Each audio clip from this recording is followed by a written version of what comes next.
السلام عليكم ورحمة الله وبركاته. أعوذ بالله من الشيطان الرجيم. بسم الله الرحمن الرحيم. الحمد لله الحمد لله رب العالمين. اللهم صل على سيدنا محمد وعلى آل سيدنا مولانا محمد. رب اشرح لي صدري ويسر لي أمري واحلل عقدة من لساني يفقهوا قولي. أعوذ بكلمات الله التامة من كل شيطان وهامة ومن كل عين لامة ولا حول ولا قوة إلا بالله العلي العظيم. ബഹുമാനരായ മുഅ്മിനീങ്ങളെ മുഅ്മിനാത്തുകളെ, പരിശുദ്ധ ഖുർആനിലെ 264 പേജാണ് റൈഹാൻ ഖുർആൻ ക്ലാസ് ഇന്ന് നമുക്ക് പഠിക്കാനുള്ളത്.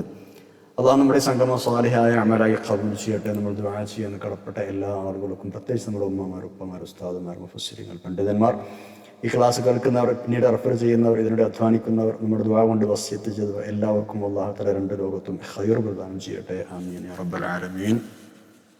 നമ്മൾ ആദ്യമായി 264 പേജിന്റെ പാരായണമാണ് നിർവഹിക്കുന്നത്. അഊദു ബില്ലാഹി മിനശ് ശൈത്വാനിർ റജീം. ബിസ്മില്ലാഹിർ റഹ്മാനിർ റഹീം. ഖാല യാ ഇബ്ലീസു മാ ലക അല്ലാ തകൂന മഅസ് സാജിദീൻ. قال لم أكن لأسجد لبشر خلقته من صلصال من حمأ مسنون. قال فاخرج منها فإنك رجيم وإن عليك اللعنة إلى يوم الدين. قال رب فأنظرني إلى يوم يبعثون. قال فإنك من المنظرين إلى يوم الوقت المعلوم. قال رب بما أغويتني لأزينن لهم في الأرض ولأغوينهم أجمعين إلا عبادك منهم المخلصين. قال هذا صراط علي مستقيم. إن عبادي ليس لك عليهم سلطان إلا من اتبعك من الغاوين. وإن جهنم لموعدهم أجمعين لها 7 أبواب لكل باب منهم جزء مقسوم. إن المتقين في جنات وعيون ادخلوها بسلام آمنين. ونزعنا ما في صدورهم من غل إخوانا على سرر متقابلين لا يمسهم فيها نصب وما هم منها بمخرجين. نبئ عبادي أني أنا الغفور الرحيم وأن عذابي هو العذاب الأليم. ونبئهم عن ضيف إبراهيم. صدق الله العلي العظيم. പരിശുദ്ധ ഖുർആനിലെ സൂറത്തുൽ ഹിജ്റിലെ 32 മുതൽ 51 വരെയുള്ള 20 ആയത്തുകളാണ് നമ്മൾ ഓതിവെച്ചത്. 14-ാം ജുസ്ഇൽ 264-ാമത്തെ പേജ്. നമ്മുടെ ക്ലാസ്സിലേക്ക് കടക്കാം. മനുഷ്യ സൃഷ്ടിപ്പിന്റെ ആരംഭത്തെക്കുറിച്ചാണ് നമ്മൾ പറഞ്ഞുകൊണ്ടിരിക്കുന്നത്. മനുഷ്യപിതാവിന്റെ സൃഷ്ടിപ്പിന്റെ കാര്യം നേരത്തെ തന്നെ അല്ലാഹു തആല മലക്കുകളോട് പറഞ്ഞതും, സൃഷ്ടിച്ചു കഴിഞ്ഞ ശേഷം മലക്കുകളോട് ആദം നബി അലൈഹിസ്സലാമിന് സുജൂദ് ചെയ്യാൻ കൽപ്പിച്ചതും കഴിഞ്ഞ പേജിൽ നമ്മൾ പഠിച്ചു. അവരെല്ലാവരും അനുസരിച്ചു, എല്ലാവരും സുജൂദ് ചെയ്തു.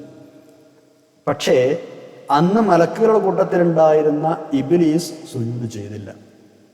അള്ളാഹുവിന്റെ കൽപ്പന ധിക്കരിക്കുകയാണ് അവൻ ചെയ്തത്.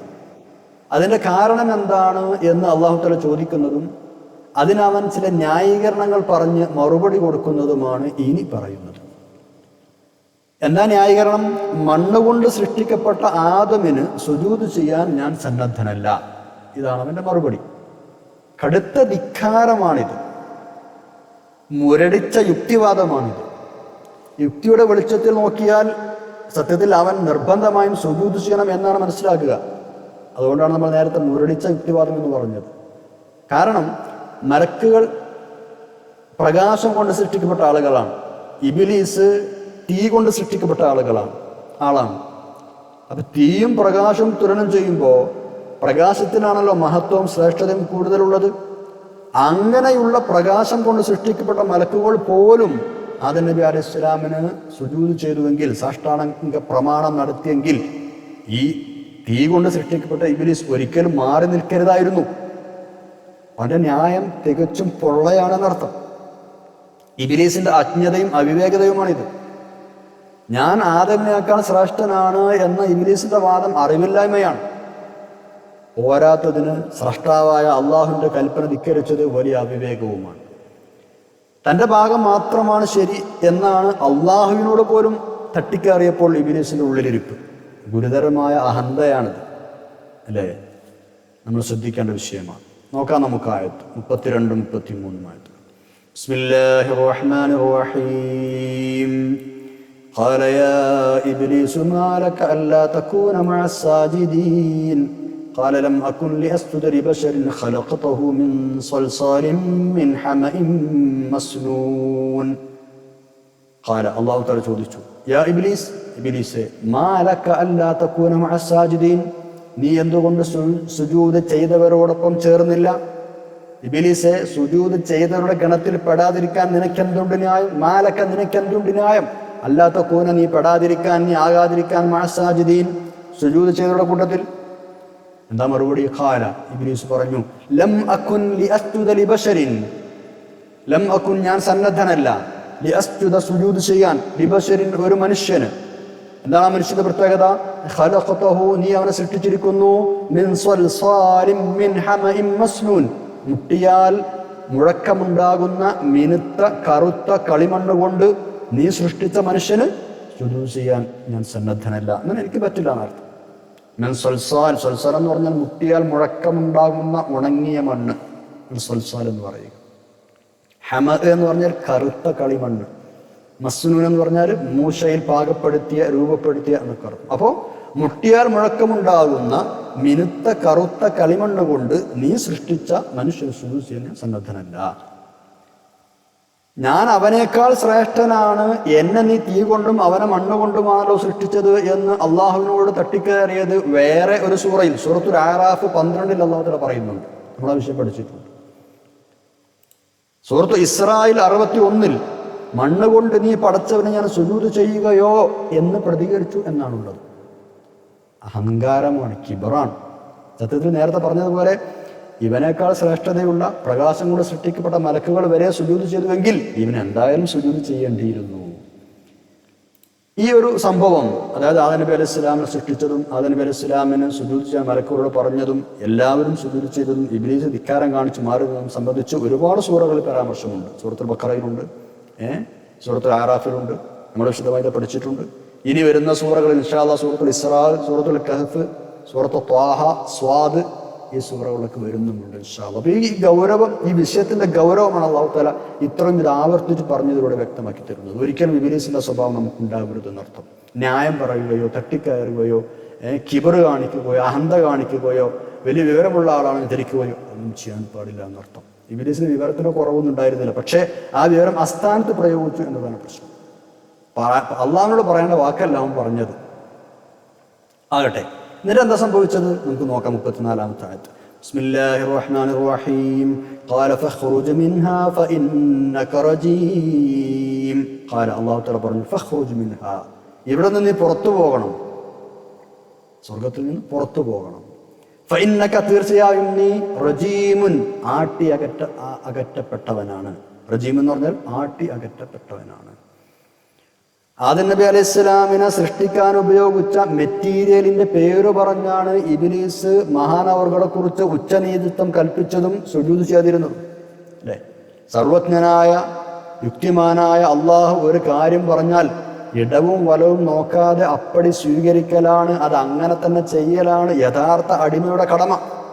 ആ ഒരു പാഠമാണ് ഇവിടെ നമ്മൾ മനസ്സിലാക്കേണ്ടത്.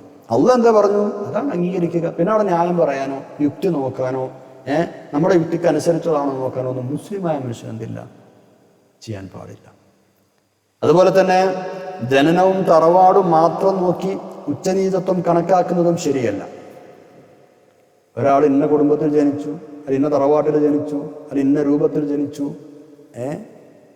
ഇതൊക്കെ നോക്കിയിട്ട് എന്ത് ചെയ്യുക, അയാളുടെ ഉച്ചനീചത്വം കൽപ്പിക്കുക, അയാളെ മാറ്റി നിർത്തുക, രണ്ടാം കിടക്കാരനാക്കുകയാണ്. ഇതും ദീനിലില്ല. ഇബ്ലീസിന്റെ ഇതേ ചിന്താഗതി വെച്ചു പുലർത്തുന്ന ഒരുപാട് ആളുകൾ ഇന്നും നമുക്ക് കാണാം. പലരെയും മാറ്റി നിർത്തുന്ന, കുടുംബവും തറവാടും ഒക്കെ നോക്കിയിട്ട് മാറ്റി നിർത്തുന്ന, വരുമാനം നോക്കി മാറ്റി നിർത്തുന്ന ഒരാൾ.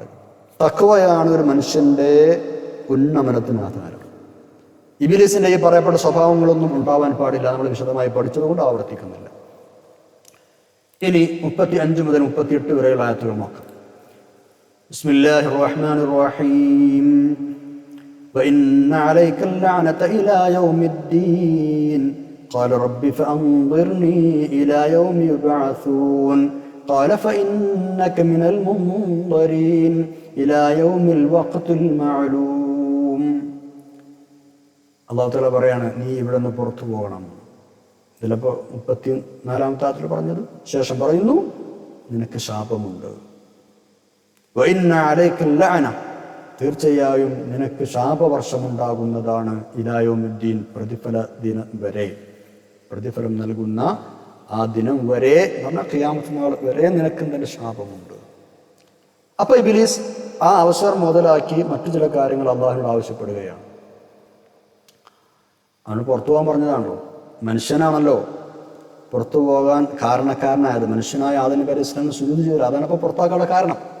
ഇനി അവൻ അതിന് പ്രതികാരം കിട്ടാൻ ഒരുങ്ങുകയാണ്. എന്നെ പുറത്താക്കാൻ ശ്രമിച്ച മനുഷ്യന്മാരെ ഞാനും സ്വർഗ്ഗത്തിൽ പുറത്താക്കും, ഞാൻ അവരെ പഴിപ്പിക്കും. അതിനുള്ള വഴികളാണ് അള്ളാഹുവിനോട് ചോദിക്കുന്നത്. നോക്കൂ 36-ാമത്തെ ആയത്ത്.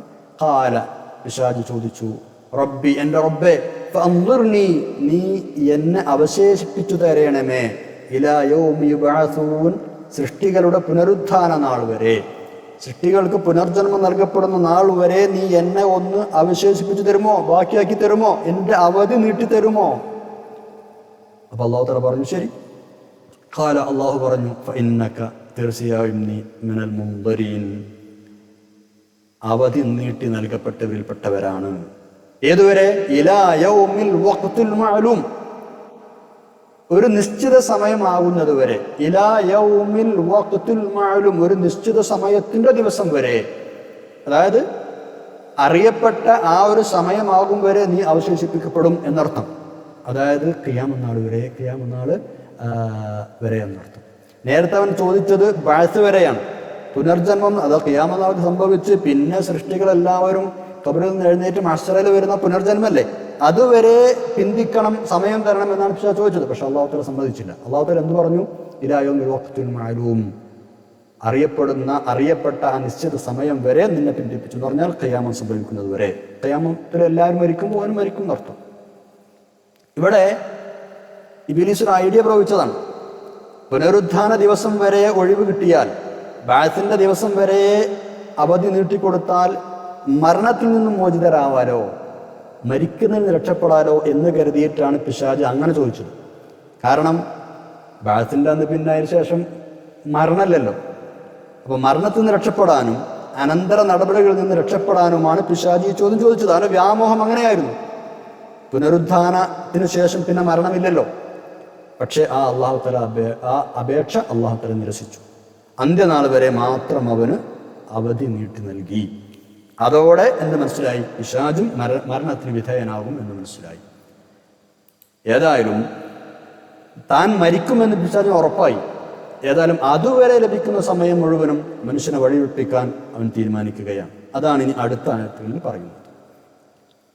സ്വർഗത്തിൽ നിന്ന് പുറത്താക്കപ്പെട്ടതോടെ ഇബ്ലീസ് മനുഷ്യന്റെ വർഗശത്രുവായി മാറുകയാണ്. കടുത്ത പകയും ഒടുങ്ങാത്ത വിദ്വേഷവും അവൻ പരസ്യപ്പെടുത്തുകയാണ്. മനുഷ്യരെ മുഴുവൻ വഴിതെറ്റിക്കുമെന്ന് അവൻ പരസ്യ പ്രഖ്യാപനം നടത്തി അള്ളാഹുവിൻ്റെ മുമ്പിൽ. ഇവിടെ നമ്മളൊരു കാര്യം മനസ്സിലാക്കേണ്ടത്, എന്നാ പിന്നെ അള്ളാഹു തആലക്ക് പിശാചിനെ അന്നാണ്ട് ഇല്ലാതാക്കിയാൽ പോരായിരുന്നോ? എന്നാ പിന്നെ മനുഷ്യന്മാർ പഴിച്ചു പോലല്ലോ. ഇവിടെ മനസ്സിലാക്കേണ്ട ഒരു കാര്യമുണ്ട്. മനുഷ്യന്റെ ശരിയായ പുരോഗതിക്ക് മനുഷ്യന്റെ മുമ്പിൽ വലിയൊരു ശത്രു അത്യാവശ്യമാണ്. ഒരു ശത്രു എപ്പോഴും മുന്നിലുണ്ടാവണം. അപ്പോഴാണ് ആ ശത്രുവിനെ കവച്ചു വെക്കാനുള്ള, അതിജയിക്കാനുള്ള തന്ത്രങ്ങളും സൂത്രങ്ങളും മനുഷ്യൻ ആരായുകയും കണ്ടുപിടിക്കുകയും അതിനുവേണ്ടി ത്യാഗം ചെയ്യുകയുള്ളൂ. ലോക ചരിത്രം അതിന് സാക്ഷിയാണ്. അപ്പുറത്തൊരു എതിരാളി ഉണ്ടെങ്കിൽ ഇപ്പുറം ഉഷാറാവും. എതിരാളിയായിട്ട് ആരുമില്ലെങ്കിൽ പിന്നെ ഇപ്പൊ എതിരിടാൻ ആരുമില്ലല്ലോ, സാങ്ങ പോണ പോക്കിൽ അങ്ങനെ പോയാൽ മതി എന്നൊരു ലെവല് വരും. നേരെ മറിച്ച് ഒരു ശത്രു അപ്പുറത്തുണ്ടെങ്കിൽ അയാളെ കവച്ചു വെക്കാനും അയാളേക്കാൾ മുകളിലെത്താനും ഒക്കെ ഇപ്പുറത്തുള്ള ആളുകൾ ശ്രദ്ധിക്കും. ലോക ചരിത്രത്തിലെ രാജ്യങ്ങളൊക്കെ അങ്ങനെ തന്നെയാണ്. അതായത് ഒരു പ്രതിലോമ ശക്തി മുന്നിൽ വേണം എന്നർത്ഥം. എന്നാലേ അത് വകഞ്ഞു മാറ്റി മനുഷ്യൻ ആവേശത്തോടെ ലക്ഷ്യത്തിലേക്ക് മുന്നേറുകയുള്ളൂ. അതുകൊണ്ടാണ് അല്ലാഹു തആല ഇബ്ലീസിന് പ്രവർത്തനാനുമതി നൽകി ആയുസ് നീട്ടിക്കൊടുത്തത്. ഇത് നമ്മൾ അടിവരയിട്ട് മനസ്സിലാക്കണം. പക്ഷേ നമ്മളെന്താ ചെയ്യുക? ഈ യാഥാർത്ഥ്യം മനസ്സിലാക്കാതെ ആ ശത്രുവിൻ്റെ വലയിൽ ചിന്താശേഷിയുണ്ട് എന്ന് പറയപ്പെടുന്ന നമ്മൾ അങ്ങോട്ട് പോയി ചാടുകയാണ്, വീണ് പോവുകയാണ്. അപ്പോഴാ പ്രശ്നം. നമ്മൾ ആ വലയിൽ പെടാതെ അതിനെ കവച്ചു വെക്കാനുള്ള മാർഗമാണ് നമ്മൾ ആരായേണ്ടത്. അപ്പോഴേ നമ്മൾ വിജയിക്കുകയുള്ളൂ. 39 മുതൽ 40 വരെയുള്ള ആയത്തോട് നോക്കാം. ഇബ്ലീസ് പറയണം അല്ലാഹുവിനോട്, ബിസ്മില്ലാഹിർ റഹ്മാനിർ റഹീം قال رب بما أغويتني لأزينن لهم في الأرض ولأغوينهم أجمعين إلا عبادك منهم المخلصين. قال إبليس പറഞ്ഞു, റബ്ബി, എൻ്റെ റബ്ബേ, ബിമാ അഗ്വൈതനി, നീ എന്നെ ദുർമാർഗത്തിലാക്കിയിരിക്കുന്നത് കാരണം, ലഉസയ്യിനന്ന ലഹും, ഞാൻ അവർക്ക് സുന്ദരമാക്കി കാണിച്ചു കൊടുക്കും, ഫിൽ അർളി, ഭൂമിയിൽ, വലഉഗ്വിയന്നഹും, ഞാൻ അവരെ വഴിതെറ്റിക്കുകയും ചെയ്യും, അജ്മഈൻ, ഒന്നടങ്കം. അപ്പോ നീ എന്നെ ഇവിടുന്ന് പുറത്താക്കിയത് കാരണം, നീ എന്നെ വഴിപഴപ്പിച്ചത് കാരണം, ദുർമാർഗത്തിലാക്കിയത് കാരണം, നിന്റെ അടിമകളെ, ലഉസയ്യന ലഹും എന്ന് പറഞ്ഞാൽ നിന്റെ അടിമകളെ, മനുഷ്യന്മാരെ, ഫിൽ അർളി, അവർക്ക് ഭൂമിയിൽ അവർ ചെയ്യുന്ന എല്ലാ സംഗതികളും ദുഷ്കർമ്മങ്ങളും ഞാൻ ഭംഗിയാക്കി കാണിച്ചു കൊടുക്കും. അവരെന്ത് വേണ്ടാത്തരം ചെയ്താലും അതൊക്കെ ഉഷാറാണ് എന്ന് തോന്നിപ്പിച്ചു കൊടുക്കും. ലഉസയ്യിനന്ന ലഹും ഫിൽ അർദ്, ഭൂതലത്തിൽ അവർക്ക് ഞാൻ ദുഷ്കർമ്മങ്ങൾ സുന്ദരമാക്കി കാണിച്ചു കൊടുക്കും. വലഉഗ്വിയന്നഹും, അവരെ ഞാൻ വഴിതെറ്റുകയും ചെയ്യും, അജ്മഈന, ഒന്നടങ്കം. ആരെയും ഞാൻ വിടൂല. പിന്നെ വിടുന്ന ഒരു വിഭാഗം ആൾക്കാരുണ്ട്, എനിക്ക് വഴിതെറ്റിക്കാൻ കഴിയാത്തൊരു വിഭാഗം ആളുകളുണ്ട്. ആരാണ്? ഇല്ലാ ഇബാദക മിൻഹുൽ മുഖ്ലസീൻ, നിന്റെ ആത്മാർത്ഥ ദാസന്മാരെ ഒഴികെ. ഇല്ലാ ഇബാദക, നിന്റെ അടിമകളെ ഒഴികെ, മിൻഹും, അവരുടെ കൂട്ടത്തിൽപ്പെട്ട നിന്റെ അടിമകളെ ഒഴികെ. എങ്ങനെയുള്ള അടിമകൾ? അൽ മുഖ്ലസീൻ, ആത്മാർത്ഥരായ, നിഷ്കളങ്കരായ. അവരെ എനിക്കൊന്നും ചെയ്യാൻ കഴിയില്ല. അപ്പൊ അള്ളാഹുവിന്റെ നിഷ്കളങ്കരായ അടിമകളെ, നല്ല അടിമകളെ ഞാൻ വഴിപഴപ്പിക്കില്ല. അതായത് എനിക്കതിന് സാധിക്കില്ല. ഇത് ഇബ്ലീസ് തന്നെ സംബന്ധിച്ച യാഥാർത്ഥ്യമാണ്. അടുത്ത വചനങ്ങളിൽ അള്ളാഹു തആല അത് ആവർത്തിച്ച് പറയുകയും ചെയ്യുന്നുണ്ട്. നോക്കൂ, 41-ാമത്തെ ആയത്ത്. അതെ, നിഷ്കളങ്കരായ എൻ്റെ അടിമകളെ നീ വഴിപഴപ്പിക്കാതിരിക്കൽ എൻ്റെ ബാധ്യതയായി ഞാൻ സ്വീകരിക്കുന്നു. ഇതാണ് അടുത്ത ആയത്തിൽ അള്ളാഹു തആല പറയുന്നത്. നിന്റെ ഉപദ്രവത്തിൽ നിന്ന് ഞാൻ അവരെ രക്ഷിക്കുക തന്നെ ചെയ്യും, ഇതിൽ മാറ്റം വരില്ല എന്ന് സാരം. ആയത്ത് നോക്കൂ, 41-ാമത്തെ. ബിസ്മില്ലാഹിർ റഹ്മാനിർ റഹീം ഖാല ഹാദാ സിറാത്തുൻ അലയ്യ മുസ്തഖീം. ഖാല, അല്ലാഹു പറഞ്ഞു, ഹാദാ സിറാത്തുൻ അലയ്യ മുസ്തഖീം, എനിക്ക് സംരക്ഷണ ബാധ്യതയുള്ള ഋജുവായ പന്താവ് ഇതാണ്. ഏത്? ആത്മാർത്ഥ ദാസന്മാരുടെ മാർഗം. ഞാൻ അവരെ സംരക്ഷിക്കുക എന്നത് എൻ്റെ ബാധ്യതയാണ്. ഹാദാ സിറാത്തുൻ അലയ്യ, എൻ്റെ മേൽ അത് ബാധ്യതയാണ്, ഈ മാർഗത്തിലുള്ള ആളുകളെ സംരക്ഷിക്കുക എന്നത്. അപ്പൊ എനിക്ക് സംരക്ഷണ ബാധ്യതയുള്ള ഋജുവായ പന്താവ് ഇതാണ്. 42-43 ആയത്തുകൾ നോക്കാം. ആ വിഷയം അല്ലാഹു ഒന്നുകൂടെ വ്യക്തമാക്കി പറയുകയാണ്. ബിസ്മില്ലാഹിർ റഹ്മാനിർ റഹീം ഇന്ന ഇബാദി ലൈസ ലക അലൈഹിം സുൽത്താൻ ഇല്ലാ മൻ ഇത്തബഅക മിനൽ ഗാവീൻ വഇന്ന ജഹന്നമ ലമൗഇദുഹും അജ്മഈൻ. ഇന്ന ഇബാദി, തീർച്ചയായും എൻ്റെ അടിമകൾ, ലൈസ ലക, നിനക്കില്ല, അലൈഹിം, അവരുടെ മേൽ, സുൽത്താനുൻ, ഒരാധിപത്യവും ഇല്ല, ഒരധികാരവും ഇല്ല.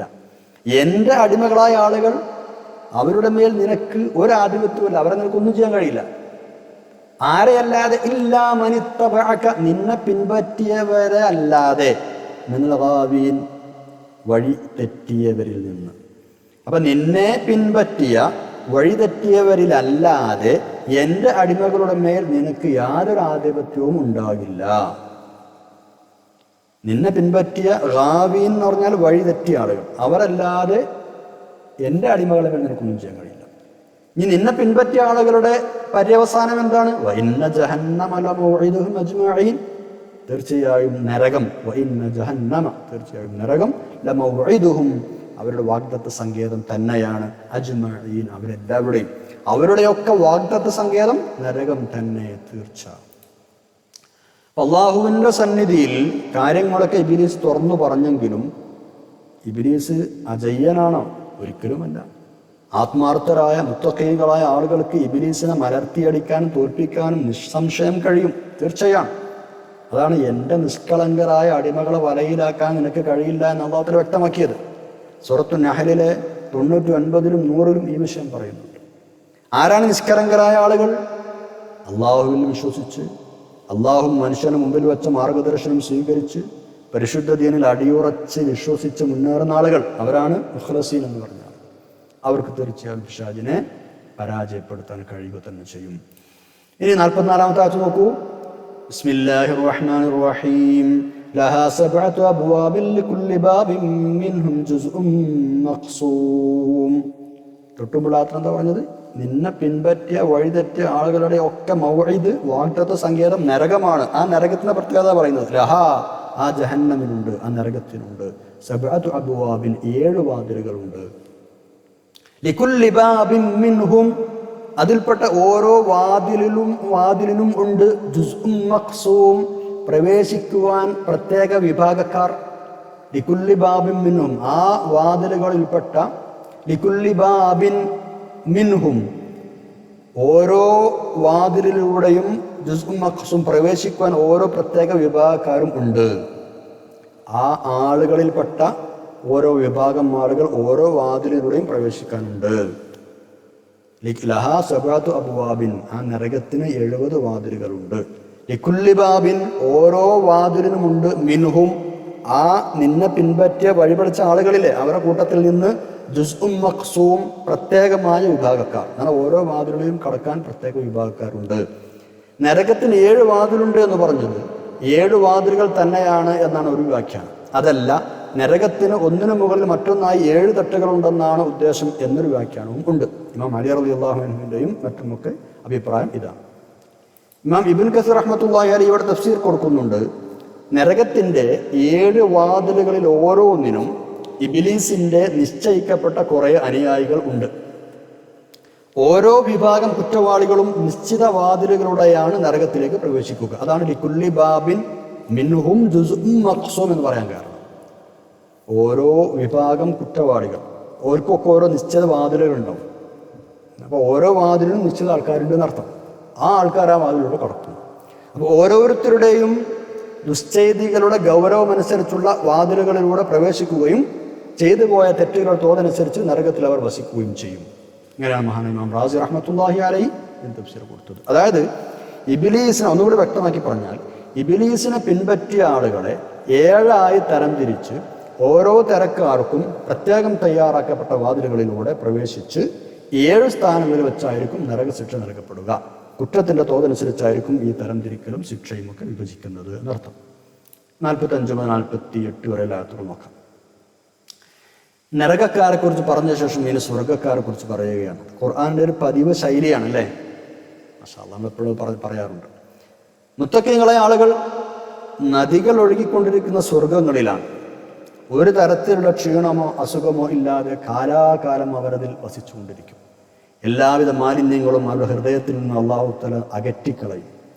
ഇഹലോകത്ത് വെച്ച് അവർക്കിടയിൽ വല്ല വെറുപ്പുമുണ്ടായിരുന്നെങ്കിൽ അവിടെ അതൊന്നും ഉണ്ടാവില്ല. അതിന് വെറുപ്പുണ്ടായിരുന്നെങ്കിൽ തന്നെ അവിടെ അതൊന്നും ഉണ്ടാവുന്നതല്ല.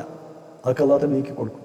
ഉന്നതങ്ങളായ മേത്തരം കട്ടിലുകളിൽ അവർ അഭിമുഖമായിട്ടാണ് ഇരിക്കുക. ആയത്ത് നോക്കാം. ബിസ്മില്ലാഹിർ റഹ്മാനിർ റഹീം. ഇന്നൽ മുത്തഖീന ഫീ ജന്നാത്തിൻ വഉയൂൻ ഉദ്ഖുലൂഹാ ബിസലാമിൻ ആമിനീൻ ونزعنا ما في صدورهم من غل إخوانا على سرر متقابلين لا يمسهم فيها نصب وما هم منها بمخرجين إن المتقين തീർച്ചയായും മുത്തഖീങ്ങളായ ആളുകൾ ഫി ജന്നാത്തിൻ സ്വർഗീയ ആരാമങ്ങളിലാണവർ, സ്വർഗീയ തോട്ടങ്ങളിലാണവർ. വഉയൂൻ അരുവികളിലുമാണവർ. അരുവികൾ അവരോട് പറയും ഉദ്ഖുലൂഹാ ബിസലാമിൻ ആമിനീൻ, സമാധാനപൂർണരായി ശാന്തിയോടെ കടന്നു വരൂ എന്നവർ സ്വാഗതം ചെയ്യപ്പെടും. മലക്കത്തവരോട് പറയും ഉദ്ഖുലൂഹാ, സ്വർഗത്തിൽ കടന്നോളൂ, ബിസലാമിൻ, ശാന്തിയോടെ, ആമിനീൻ, സമാധാനപൂർണരായി.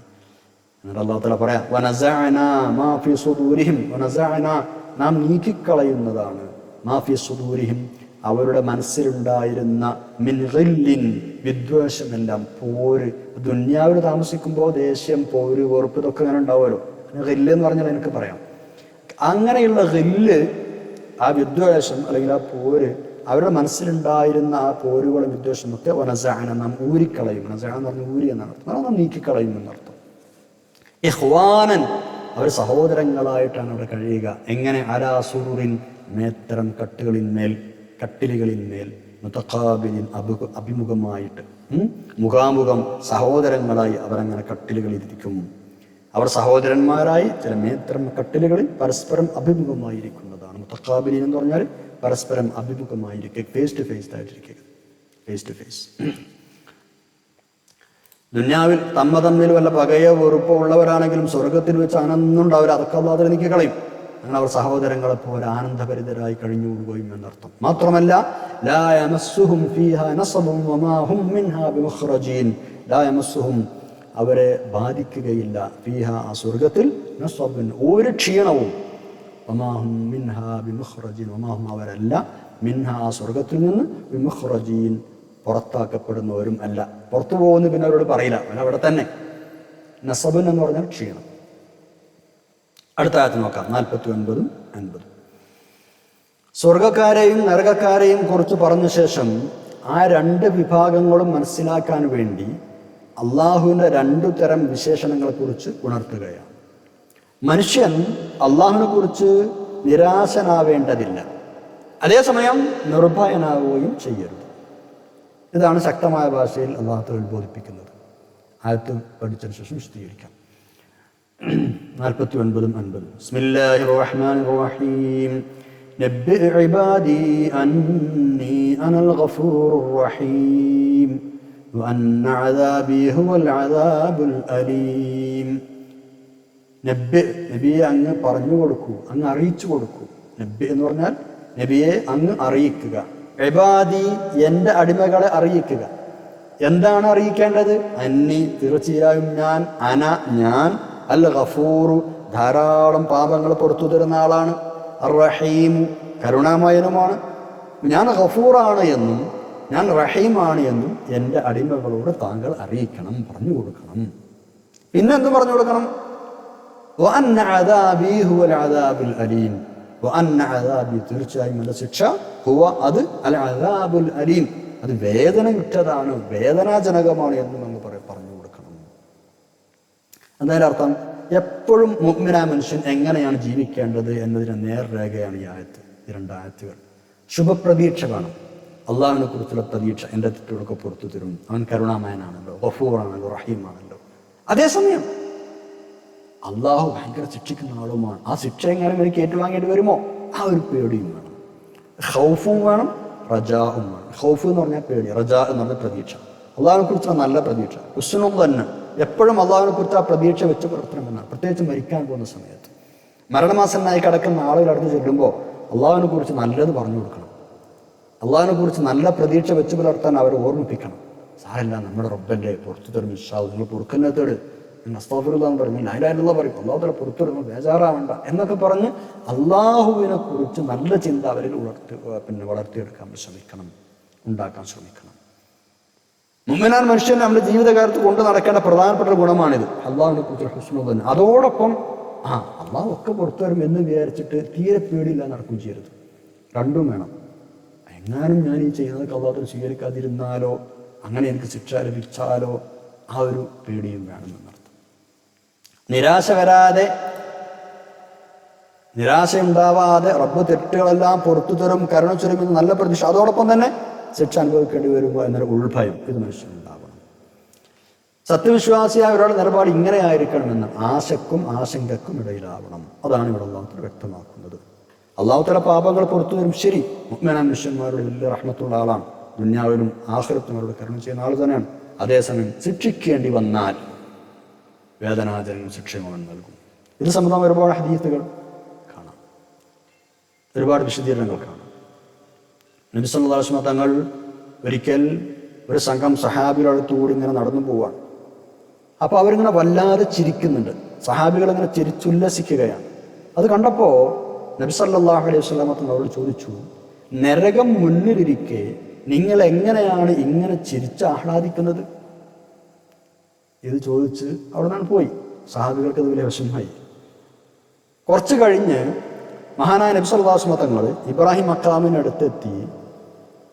അവിടുന്ന് തിരിച്ചിങ്ങോട്ട് വന്നു, സഹാബികളുടെ അടുത്തേക്കാണ് വന്നു. പോയിട്ട് മഖാം ഇബ്രാഹിമിൻ്റെ അടുത്തെത്തി തിരിച്ചിങ്ങോട്ട് സഹാബികളുടെ അടുത്തിട്ട് വന്നിട്ട് പറഞ്ഞു, ഞാൻ നിങ്ങളുടെ അടുത്ത് വന്ന് പോയ ശേഷം ജിബ്രീൽ അലൈഹിസ്സലാം എൻ്റെ അടുത്ത് വന്നു. എന്നിട്ട് എന്നോട് പറഞ്ഞു, നബിയെ സ്വല്ലല്ലാഹു അലൈഹി വസല്ലം, അങ്ങ് എന്തിനാണ് എൻ്റെ അടിമകളെ നിരാശരാക്കുന്നത് എന്ന് അല്ലാഹു തആല ചോദിച്ചു എന്നെ അറിയിച്ചു. ഇത് പറഞ്ഞതിന് ശേഷം ഈ 49ഉം 50ഉം ആയത്തുകൾ നബി സല്ലല്ലാഹു അലൈഹി വസല്ലം തങ്ങൾ ഓതുകയും ചെയ്തു. അപ്പോൾ തങ്ങള് നരകം മുന്നിൽ നിൽക്കാൻ നിങ്ങൾ എന്തിനാ അങ്ങനെ ചിരിക്കുന്നതെന്ന് ചോദിച്ചപ്പോൾ സഹാബികൾക്ക് ചെറിയ വിഷമായില്ലേ, പേടിയായില്ലേ. അപ്പൊ അവിടെ നിന്ന് പോയിട്ട് ജിബ്രീൽ അലൈഹിസ്സലാം വരണം, അള്ളാഹു നിങ്ങളോട് ചോദിക്കുന്നു നബിയെ സ്വല്ലല്ലാഹു അലൈഹി വസല്ലം, എൻ്റെ അടിമകളെ താങ്കൾ എന്തിനാണ് നിരാശരാക്കുന്നത്? അപ്പം മനുഷ്യന്മാർക്ക് നിരാശ കൊണ്ട് നടക്കേണ്ടതില്ല എന്നർത്ഥം. എത്ര റഹീമാണല്ലേ അല്ലാഹു തആല. റസൂലുള്ളാഹി സ്വല്ലല്ലാഹു അലൈഹി വസല്ലം അങ്ങനെ പറഞ്ഞപ്പോൾ അത് തിരുത്താണ്. അങ്ങനെ പറയല്ലേ എൻ്റെ അടിമകളോട്, ഞാൻ അവരുടെ കരുണയുള്ള ആളാണ്. അത് തങ്ങൾ സല്ലല്ലാഹു അലൈഹി വസല്ലം തിരിച്ചു വന്നവരോട് പറയുകയും ചെയ്തു. വേറെ ഹദീസിൽ കാണാം, അല്ലാഹു തആല സൃഷ്ടികളെ സൃഷ്ടിച്ചപ്പോൾ ഒരു രേഖാഗ്രന്ഥത്തിൽ ഇങ്ങനെ രേഖപ്പെടുത്തി അവൻ്റെ അടുക്കൽ അർശിന്മേൽ വെച്ചിട്ടുണ്ട്. എന്താണ് രേഖപ്പെടുത്തിയിട്ടുള്ളത്? എൻ്റെ കാരുണ്യം എൻ്റെ കോപത്തെ ജയിച്ചിരിക്കുന്നു. അപ്പോൾ കാരുണ്യമാണ് മുന്നിൽ, കോപം പിന്നെയാണ്. അല്ലാഹു തആല നമുക്കൊക്കെ പുറത്തു തരും, നമ്മളൊക്കെ കരുണ കാണിക്കുമെന്ന പ്രതീക്ഷയിലിരിക്കുക. അല്ലാഹു തൗഫീഖ് ചെയ്യട്ടെ. ആമീൻ യാ റബ്ബൽ ആലമീൻ. അല്ലാഹു നമുക്ക് പുറത്തു തരട്ടെ, അവൻ്റെ ശിക്ഷയിൽ നമ്മളെ കാത്തുരക്ഷിക്കട്ടെ. ആമീൻ. 51-ാമത്തെ ആയത്തിലേക്ക് കടക്കാം. ഇനി പറയാൻ പോകുന്ന വിഷയം ഇബ്രാഹിം നബി അലൈഹിസ്സലാമിൻ്റെ അടുത്തേക്ക് അതിഥികൾ വന്ന സംഭവമാണ്. ഇബ്രാഹിം നബി അലൈഹിസ്സലാമിൻ്റെ അടുത്തേക്ക് അതിഥികൾ വന്ന സംഭവം നബിയെ അതും ജനങ്ങളോട് അങ്ങ് പറഞ്ഞു കൊടുക്കൂ, അറിയിച്ചു കൊടുക്കൂ എന്നാണ് ഇനി പറയുന്നത്. എന്താണ് ആ സംഭവം എന്ന് അടുത്ത പേജിലാണ് പറയുന്നത്. ഇൻഷാ അല്ലാഹ് അവർ പഠിക്കാം. ഇവിടെ നമുക്ക് 51-ാമത്തെ ആയത്ത് അർത്ഥം വെക്കാം. ബിസ്മില്ലാഹിർ റഹ്മാനിർ റഹീം. വനബ്ബിഉഹും അൻ ളൈഫി ഇബ്രാഹിം. വനബ്ബിഉഹും, നബിയെ സ്വല്ലല്ലാഹു അലൈഹി വസല്ലം അങ്ങ് അറിയിച്ചു കൊടുക്കുക, ഹും അവർക്ക്. എന്താണ് അറിയിച്ചു കൊടുക്കേണ്ടത്? അൻ ളൈഫി ഇബ്രാഹിം, ഇബ്രാഹിം നബി അലൈഹി സ്വലാമിൻ്റെ അതിഥികളെ കുറിച്ചും അറിയിച്ചു കൊടുക്കുക. നേരത്തെ പറഞ്ഞ നബ്ബി എന്ന് പറഞ്ഞില്ലേ, അതിന്മേൽക്ക് അത്ഫാൻ. അവർക്ക് ഇന്നത് അറിയിച്ചു കൊടുക്കുക, ഞാൻ ഗഫൂറാണ് റഹീമാണ്, എൻ്റെ ശിക്ഷ വേദനാജനകമാണ് എന്ന് അറിയിച്ചു കൊടുക്കണം. പിന്നെ എന്തും അറിയിച്ചു കൊടുക്കണം? അൻ ളൈഫി ഇബ്രാഹിം, ഇബ്രാഹിം നബി അലൈഹി സ്വലാമിൻ്റെ അതിഥികളെ കുറിച്ചും അറിയിച്ചു കൊടുക്കണം. നമുക്ക് അടുത്ത ക്ലാസ്സിൽ പേജിൽ പഠിക്കാം. ഇന്ന് നമുക്ക് പഠിക്കണം ഇത്രയുമാണ്. ദുആ ചെയ്ത് പിരിയാം. അൽഹംദുലില്ലാഹി അൽഹംദുലില്ലാഹി അൽഹംദുലില്ലാഹി റബ്ബിൽ ആലമീൻ. അല്ലാഹുമ്മ സ്വല്ലി അലാ സയ്യിദിനാ മുഹമ്മദിൻ വഅലാ ആലിഹി വസഹ്ബിഹി വസല്ലം. അല്ലാഹു ഞങ്ങൾ പറഞ്ഞതും കേട്ടതും സ്വാലിഹായ അമലായി സ്വീകരിക്കണം തമ്പുരാനെ. പൈശാചികമായ എല്ലാ ദുർബോധങ്ങളും സ്വഭാവങ്ങളും ഞങ്ങളെ മാറ്റി നിർത്തി തരണേ അല്ലാഹ്. എൻ്റെ മഹത്തായ മഗ്ഫിറത്തും റഹ്മത്തും ഞങ്ങൾക്ക് എമ്പാടും നൽകണം റഹ്മാൻ. വേദനാജനകമെന്ന ശിക്ഷയിൽ ഞങ്ങളെയും വേണ്ടപ്പെട്ടവരെങ്കിൽ കാത്തുരക്ഷിക്കണം അല്ലാഹ്. ഞങ്ങളെ ഈ ക്ലാസ്സിനും ഖബൂൽ ചെയ്യണം അല്ലാഹ്. ആഖിറത്തിലേക്ക് വരവ് ചേരണം തമ്പുരാനെ. ഒരുപാട് കാലം ദീനിനും ഇൽമിനും ഖുർആനിനും മനസ്സറിഞ്ഞ ഖിദ്മത്ത് ചെയ്യാൻ അവസരം നൽകണം അല്ലാഹ്. ഞങ്ങളെ മാതാപിതാക്കൾ, ഉസ്താദ്, പ്രൊഫസറുകൾ, പണ്ഡിതന്മാർ, ഈ ക്ലാസ് കേൾക്കുന്നവർ, അധ്വാനിക്കുന്നവർ, ദുആ കൊണ്ട് വസിയത്ത് ചെയ്തവർ, ഞങ്ങൾ ദുആ ചെയ്യാൻ കടപ്പെട്ടവർ, ഞങ്ങൾക്ക് ഇതിനോട് സൗകര്യം ചെയ്യുന്ന ആളുകൾ, എല്ലാവർക്കും ഈ ഖൈറും സലാമത്തും സന്തോഷം നൽകണം തമ്പുരാനെ. എല്ലാ രോഗികൾക്കും ശിഫ് നൽകണേ അല്ലാഹ്. എല്ലാ മുസീബത്ത് പ്രയാസം ഞങ്ങളെയും അവരെയും കാക്കണേ തമ്പുരാനെ. ആഖിറത്ത് നന്നാക്കണേ അല്ലാഹ്. റബ്ബന ആതിനാ ഫിദ്ദുനിയ ഹസനത്തൻ വഫിൽ ആഖിറതി ഹസനത്തൻ വഖിനാ അദാബന്നാർ. اللهم اجعل جمعنا هذا جمعا مرحوما وتفرقا من بعده تفرقا معصوما ولا تجعل اللهم فينا ولا منا ولا معنا شقيا ولا مطرودا ولا محروما. ربنا آتنا في الدنيا حسنة وفي الآخرة حسنة وقنا عذاب النار. ربنا تقبل منا إنك أنت السميع العليم وتب علينا إنك أنت التواب الرحيم. آمين برحمتك يا أرحم الراحمين. وصلى الله تعالى وسلم على خير خلق سيدنا محمد وعلى آله وصحبه أجمعين. سبحان ربك رب العزة عما يصفون وسلام على المرسلين الحمد لله رب العالمين. سبحانك اللهم وبحمدك أشهد أن لا إله إلا أنت أستغفرك وأتوب إليك. والسلام عليكم ورحمة الله وبركاته. നിങ്ങളെല്ലാവരും ദുആ ചെയ്യണം.